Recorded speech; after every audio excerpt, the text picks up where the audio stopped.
Sì, con degli esempi concreti è chiaro che in un discorso di privatizzazione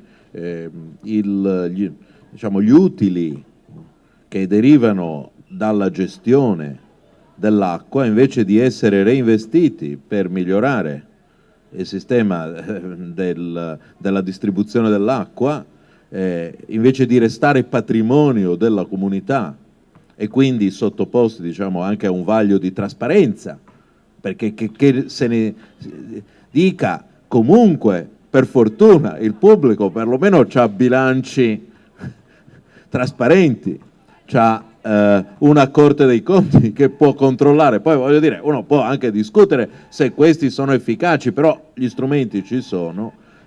Invece in una situazione privata l'utile non viene reinvestito, non rimane patrimonio, ma diventa patrimonio degli azionisti della società privata che interviene. E questo è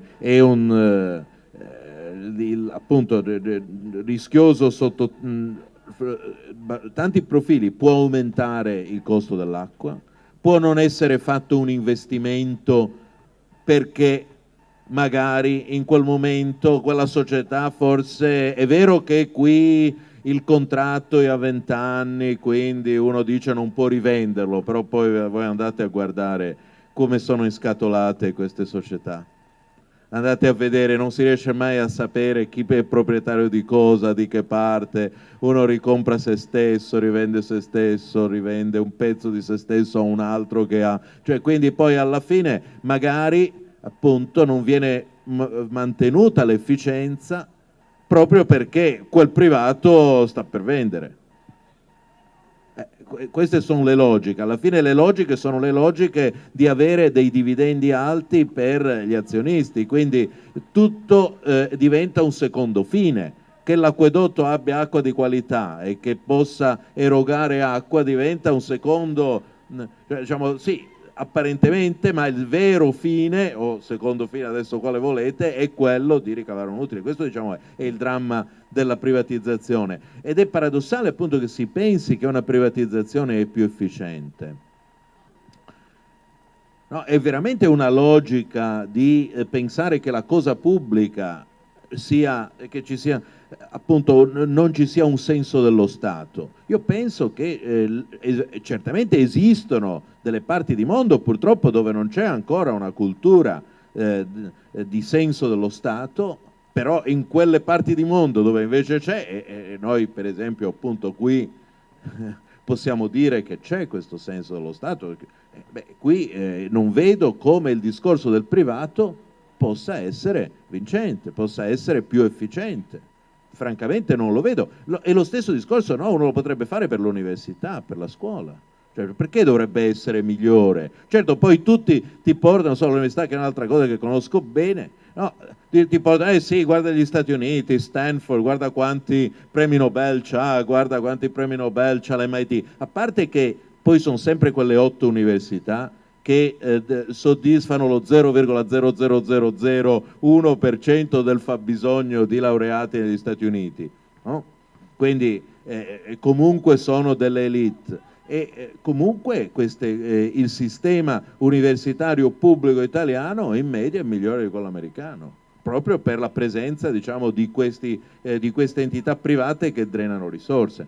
Quindi il discorso della privatizzazione è o meglio così, l'infezione di pensare che un sistema privato sia migliore di quello pubblico è, ripeto, legittimo in certe tipologie di attività prettamente legate da una logica della concorrenza, no? Per esempio dove c'è bisogno di concorrenza forte, come l'informatica, dove non c'è peraltro paradossalmente, e lì sì che sarebbe importante che fosse più pronunciato. Ma in tante tipologie di servizi, immaginare che la concorrenza posta ai servizi possa migliorare il servizio veramente è un atto, a mio avviso, così, un salto logico non giustificato. Io non l'ho visto né nell'educazione, non l'ho mai visto un sistema educativo nel mondo privato migliore di quello pubblico, se non per un'elite infinitesimale.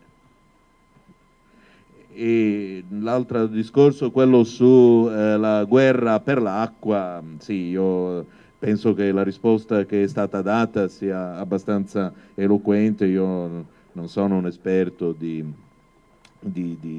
politica internazionale, però certamente sappiamo come tanti problemi, soprattutto in Africa, in Sud America, no? Sono proprio generati da una gestione dell'acqua non pubblica. Io più volte sono stato coinvolto in azioni proprio a sostegno di campagne internazionali per la difesa dell'ambiente e di quelle che sono appunto i corsi d'acqua, proprio perché chi controlla l'acqua ha, come si diceva prima, un potere estremamente forte. E senza dimenticare tutti i morti che ci sono stati in Bolivia per la privatizzazione dell'acqua, laddove in un paese estremamente povero il giorno dopo della privatizzazione i prezzi sono triplicati e i contadini che mettevano fuori i secchi o le mastelle per prendere l'acqua piovana, arrivavano l'esercito, la polizia a fare la multa perché quella non era acqua loro. Io vorrei un attimo farvi vedere il contributo che Paolo Rossi, Dacia Moraini e Flavio Oreglio hanno fatto su questa campagna. Vorrei pregare di lanciare il filmato, grazie. È brevissimo.